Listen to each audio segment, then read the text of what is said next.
अस्सलाम वालेकुम dear students. कैसे हैं आप सब लोग। उम्मीद है आप लोग खैरियत से होंगे और आज की क्लास के लिए काफ़ी एनर्जेटिक भी होंगे। आज की क्लास में हम जिस टॉपिक के बारे में बात करने जा रहे हैं वो एक काफ़ी इंटरेस्टिंग टॉपिक है और उम्मीद है आप इस टॉपिक को करने के बाद इस टॉपिक के हवाले से काफ़ी ज़्यादा इंटरेस्ट डेवलप करेंगे और इस टॉपिक पर जो है आप लोग रिसर्च भी कर सकेंगे। तो आइए चलते हैं हम अपने टॉपिक की तरफ।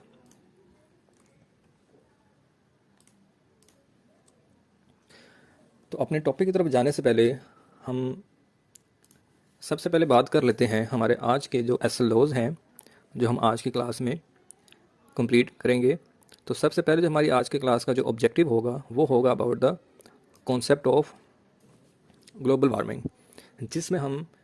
इस बात को डिस्कस करेंगे कि ग्लोबल वार्मिंग क्या चीज़ है,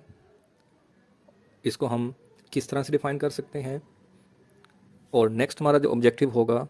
वो होगा about the causes and reasons of global warming, कि जो ग्लोबल वार्मिंग है इस फिनोमेना के होने के पीछे ऐसी क्या रीजंस हैं जिसकी वजह से हम इस फिनोमेना को देख पा रहे हैं। और इसके बाद हम बात करेंगे about the impacts of global warming, कि इस फिनोमेना के होने की वजह से हमारी अर्थ में ऐसे कौन कौन से फैक्टर्स जो हैं हम देख पा रहे हैं, या ऐसे कौन कौन से फैक्टर्स हैं जो हमें देखने को मिल रहे हैं और वो इंक्रीज़ हो रहे हैं। ऐसी कौन कौन सी चेंजेस हमारी लाइफ में जो है वो आ रही हैं, या ऐसे कौन से असरात हैं जो हमारी लाइफ पर पड़ रहे हैं due to the global warming. तो हम इन तमाम फैक्टर्स के ऊपर रोशनी डालने की कोशिश करेंगे और देखेंगे कि ये किन किन एरियाज़ में ग्लोबल वार्मिंग जो है वो हमारी लाइफ में असरअंदाज हो रही है, और कौन कौन से एरियाज़ में हम या हमारी एक्टिविटीज़ असरअंदाज हो रही है ग्लोबल वार्मिंग को इंक्रीज़ करने में। तो इस प्रॉब्लम को डिस्कस करने के बाद हम सबसे लास्ट में जो हमारा ऑब्जेक्टिव होगा उसमें हम देखेंगे कि हम कैसे जो है इस प्रॉब्लम को मिनिमाइज़ कर सकते हैं, ऐसे कौन से हम स्टेप्स उठा सकते हैं या ऐसा कौन सा हम सोल्यूशन प्रोवाइड कर सकते हैं जिसके ज़रिए हम इस ग्लोबल वार्मिंग के फैक्टर को डिक्रीज़ कर सकें और इसके होने वाले जो असरात हैं उसको मिनिमाइज़ कर सकें। तो आइए चलते हैं हम अपने सबसे पहले ऑब्जेक्टिव की तरफ, जो कि है concept of global warming. Global warming जो है इसको अगर हम सिंपल वर्ड्स में डिफ़ाइन करें तो it is the long term increase in the temperature of earth, कि जब भी हम देखते हैं कि जो अर्थ का टेम्परेचर है ऑन एवरेज अगर वो इंक्रीज़ कर रहा है तो इस फैक्टर को हम बोलेंगे ग्लोबल वार्मिंग। इसको अगर हम थ्रू एग्जांपल देखने की कोशिश करें तो इस स्टेज पर जो हमारी अर्थ मौजूद है, इस पॉइंट पर हमारी अर्थ का जो टेम्परेचर है वो average 1 degree Celsius per year increase कर रहा है। तो इसका मतलब हुआ कि हमारा जो एवरेज टेम्परेचर है पर ईयर वो इंक्रीज़ कर रहा है, तो इस फैक्टर को हम ग्लोबल वार्मिंग बोलेंगे। अब नेक्स्ट यहाँ पर जो सवाल आता है कि ऐसे क्या फैक्टर्स हैं कि जो हमारे अर्थ का जो टेम्परेचर है उसको इंक्रीज़ करने का सबब बनते हैं, या ऐसी क्या एक्टिविटीज़ हैं जो हम देखते हैं कि ग्लोबल वार्मिंग को इंक्रीज़ करने का सबब बन रही हैं। तो उसको अगर हम डिस्कस करें तो हमारे पास ग्लोबल वार्मिंग की इंक्रीज़ करने के दो मेजर फैक्टर हैं, जिसमें हमारे पास पहला मेजर फैक्टर है ह्यूमन एक्टिविटीज़ और दूसरा फैक्टर है emission of green house gases. अब इन्हीं दोनों फैक्टर्स के ऊपर हम फर्दर डिटेल में बात करते हैं। तो सबसे पहला हमारा जो फैक्टर है जिसकी वजह से जो ग्लोबल वार्मिंग है वो इंक्रीज़ हो रही है उसको हम बोलते हैं इन्हांस्ड ग्रीन हाउस इफ़ेक्ट। अगर हम ग्रीन हाउस इफ़ेक्ट के बारे में बात करें तो ग्रीन हाउस इफ़ेक्ट जो है वो हमारी अर्थ के लिए बहुत ज़्यादा इम्पोर्टेंट है और बहुत ज़्यादा बेनिफिशियल है। अगर हम देखें कि नेचर जो है उसमें बहुत सारी ग्रीन हाउस गैसेस अवेलेबल होती हैं और उनका ये फंक्शन होता है कि वो सनलाइट से आने वाली हीट को ट्रैप कर लेते हैं और उस हीट को ट्रैप करने के बाद वो अर्थ का टेम्परेचर एक ऐसे इक्विलिब्रियम लेवल तक मेंटेन करने की कोशिश करते हैं जिससे जो हमारा इकोसिस्टम है, जिसमें एनिमल्स, प्लांट्स और ह्यूमन बींग्स रहते हैं, उनको एक ऐसा इन्वायरमेंट और ऐसा टेम्परेचर प्रोवाइड किया जाए जिसमें वो इजीली ज़िंदा रह सकें। तो इसके बारे में अगर हम देखें तो हमारे पास दो एग्जांपल्स मौजूद हैं जिनको हम ग्रीन हाउस गैसेस बोलते हैं। तो हमारी पहली जो ग्रीन हाउस गैस है जिसको हम बोलते हैं कार्बन डाइऑक्साइड, और दूसरी जो ग्रीन हाउस गैस है वो मीथेन है। तो ये दोनों गैसेस सनलाइट की हीट को ट्रैप करती हैं और अर्थ का टेम्परेचर जो है वो एक ऑप्टिमल लेवल तक मेंटेन रखती हैं। तो यहाँ पर सवाल आता है कि ये कैसे रीज़न बनती हैं ग्लोबल वार्मिंग का। तो इस बारे में अगर हम देखें कि जब भी ये तमाम ग्रीन हाउस गैसेस की जो कंसंट्रेशन है वो एक स्पेसिफिक लेवल से अगर राइज़ हो जाए तो ये हमारे अर्थ का टेम्परेचर जो है वो मेंटेन करने के बजाय उसको राइज़ करने का सबब बनती हैं। और अगर इनकी कंसंट्रेशन को कम ना किया गया तो ये कंसंट्रेशन मज़ीद हाई से हाई होती चली जाती है और इसकी वजह से हमारी जो अर्थ का टेम्परेचर है वो मज़ीद हाई से हाई होता चला जाता है और वो ग्लोबल वार्मिंग को मज़ीद इंक्रीज़ करता चला जाता है। तो इसका मतलब हुआ कि अगर हमने ग्रीन हाउस इफेक्ट को एक ऑप्टिमम लेवल तक या एक इक्विलिब्रियम लेवल तक मेंटेन नहीं किया तो ये बहुत बड़ा रीज़न बन सकती है ग्लोबल वार्मिंग का। अब इनका जो कंसंट्रेशन लेवल है ग्रीन हाउस गैसेस का वो किस वजह से हाई हो जाता है या किन किन फैक्टर्स की वजह से जो ग्रीन हाउस गैसेस की जो कंसंट्रेशन है वो हाई हो जाती है, इसमें अगर हम बात कर लें, पहला फैक्टर जो है हमारे पास वो है ह्यूमन एक्टिविटीज़। ह्यूमन एक्टिविटीज़ की वजह से जो ग्रीन हाउस गैसेस की जो कंसंट्रेशन है वो इंक्रीज़ करती है। वो कौन कौन सी एक्टिविटीज़ हो सकती हैं, इसमें हम देखते हैं सबसे पहले बर्निंग ऑफ फॉसिल फ्यूल्स, कि हम अपनी डेली लाइफ में एनर्जी हासिल करने के लिए different types of fossil fuel को यूज़ करते हैं, उनको बर्न करते हैं ताकि हम उनके ज़रिए एनर्जी हासिल कर सकें। सबसे पहले अगर हम देख लें कोल या कोयला, कोयले की मदद से हम जो है एनर्जी हासिल करते हैं। कोयले को जलाकर हम डिफरेंट जो है वर्क को सरअंजाम देते हैं हमारे। तो कोयले को हम अपनी डेली लाइफ में इस्तेमाल करते हैं और इसको इस्तेमाल करके हम इसकी एनर्जी को डिफरेंट कामों के लिए हम यूज़ करते हैं। इसके बाद पेट्रोलियम जो है या जो डिफरेंट टाइप्स ऑफ पेट्रोल जो है हम अपनी डेली लाइफ में इस्तेमाल करते हैं और इसी तरीके से हम नेचुरल गैस भी अपनी डेली लाइफ में इस्तेमाल करते हैं ताकि हम इनके ज़रिए एनर्जी हासिल कर सकें। अब इन तीनों फ्यूल्स को जो हम इस्तेमाल कर रहे हैं तो इनकी बर्निंग के दौरान जो कॉमन गैस जो है जो हम रिलीज़ करते हैं वो है कार्बन डाइऑक्साइड। बर्निंग के दौरान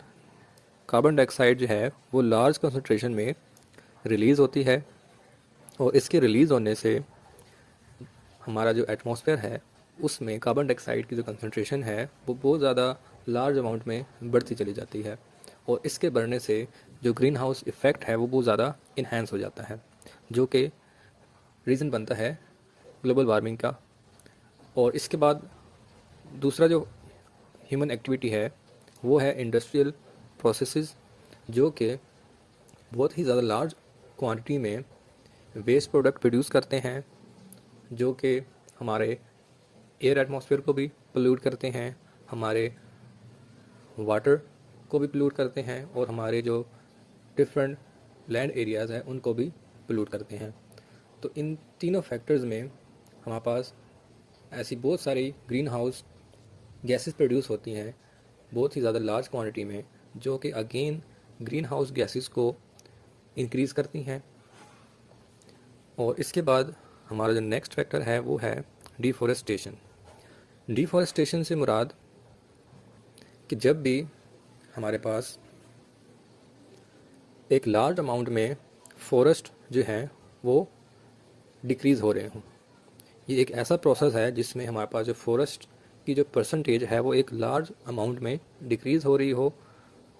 और डिक्रीज़ होने की वजूहत क्या हो सकती हैं?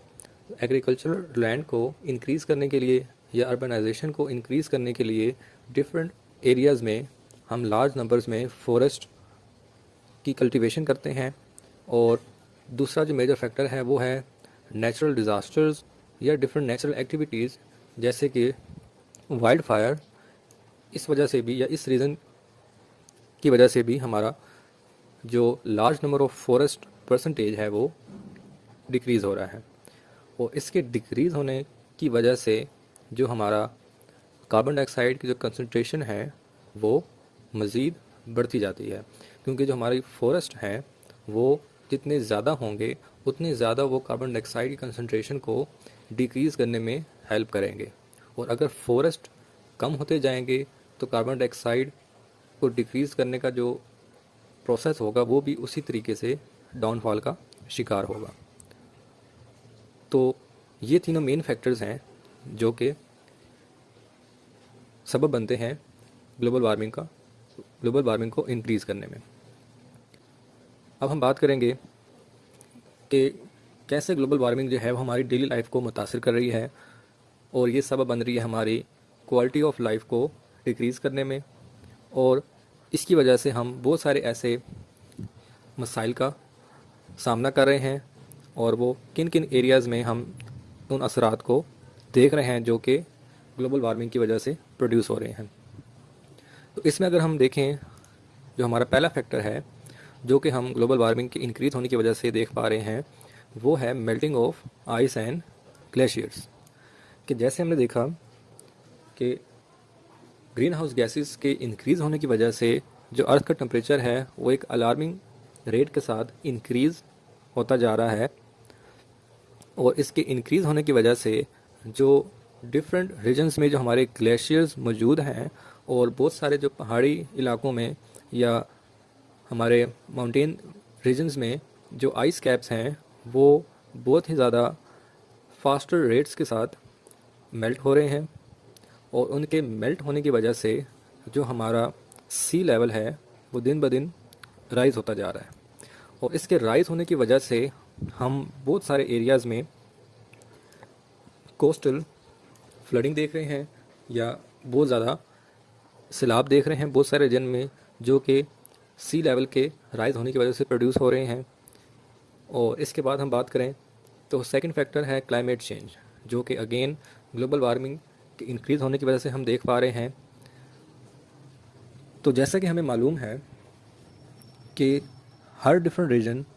हर डिफरेंट एरिया अपने वेदर सिस्टम और क्लाइमेट चेंज की वजह से पहचाना जाता है, क्योंकि हर रीजन अपना एक वेदर सिस्टम पोजेस करता है और उसका एक क्लाइमेट चेंज है वो एक सिस्टमेटिक वे में मौजूद होता है और एक सिस्टमेटिक वे के साथ वो चेंज होता रहता है। मगर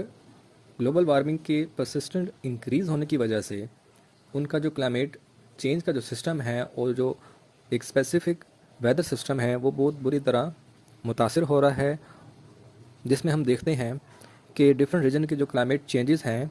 वो एक सिस्टमेटिक वे में या एक सिस्टमेटिक पैटर्न को वो फॉलो नहीं कर रहे।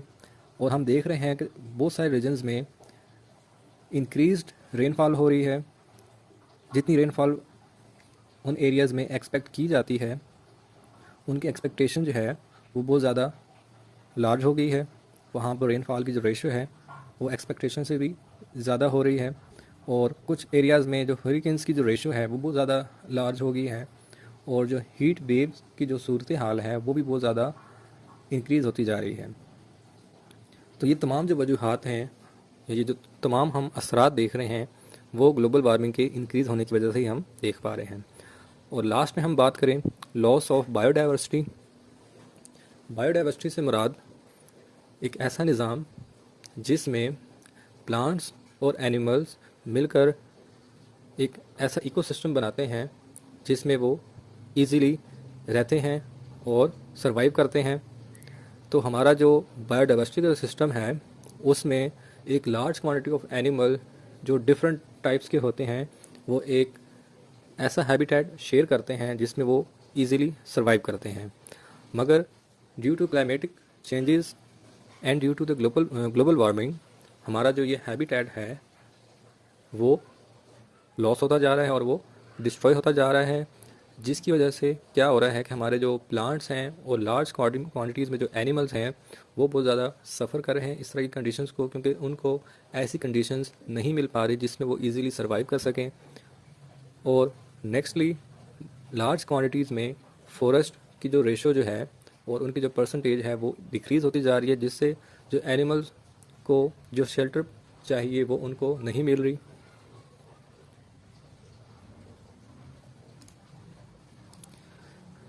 एनिमल्स को जो शेल्टर चाहिए वो उनको नहीं मिल रही, तो इसकी वजह से भी एनिमल्स बहुत ज़्यादा सफ़र कर रहे हैं और बहुत ज़्यादा एनिमल्स जो है वो उनकी डेथ हो रही है जस्ट बिकॉज कि उनको एक प्रॉपर शेल्टर और प्रॉपर फूड नहीं मिल रहा। तो ये हमारे पास थे 3 major impacts of global warming. और नेक्स्ट हम बात करेंगे कि हमारे पास ऐसे क्या सोर्सेज हैं या ऐसे क्या वेज हैं जिससे हम ग्लोबल वार्मिंग को डिक्रीज़ कर सकते हैं। तो सबसे पहले हम बात करेंगे रिन्यूएबल एनर्जी सोर्सेज,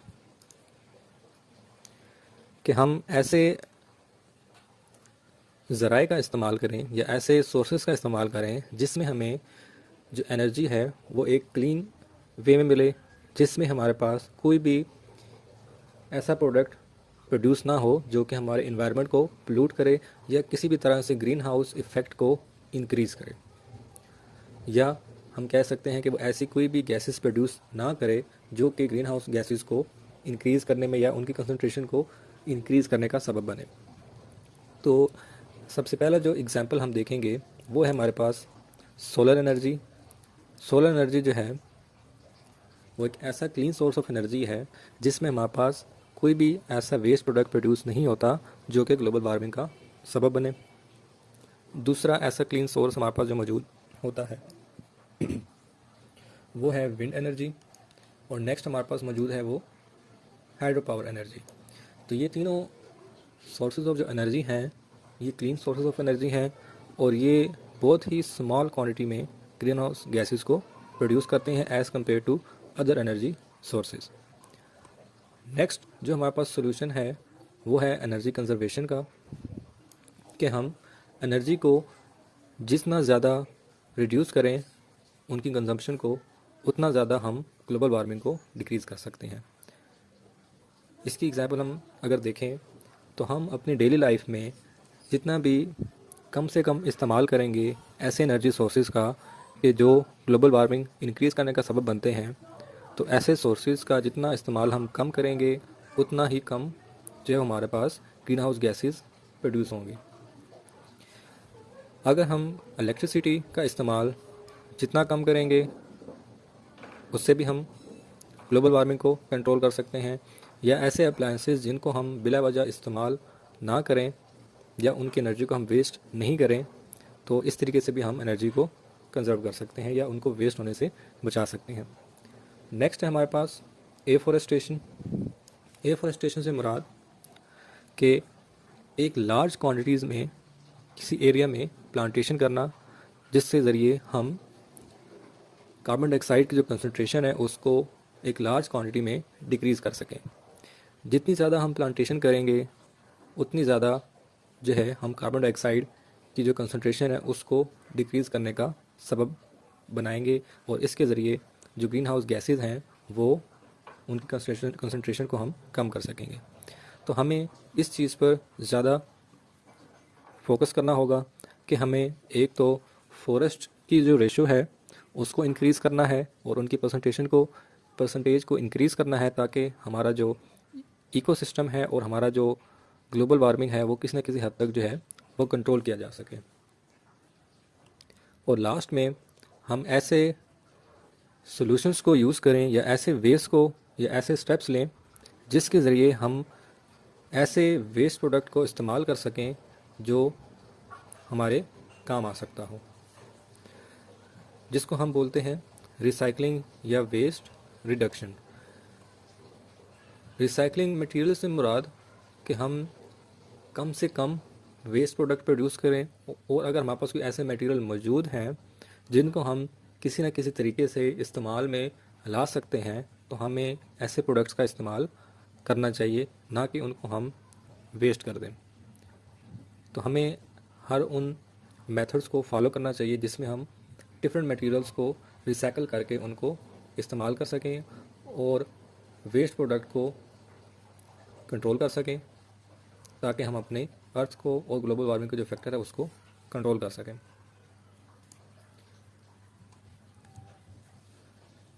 इसके बाद हम बात करेंगे एक प्रोजेक्ट के बारे में, जो कि आप लोगों ने आज की क्लास के बाद करना होगा, जिसमें आपने एक पोस्टर क्रिएट करना है जो कि ग्लोबल वार्मिंग के बारे में होगा, जिसमें आपने बताना होगा कि हम कैसे ग्लोबल वार्मिंग को डिक्रीज़ कर सकते हैं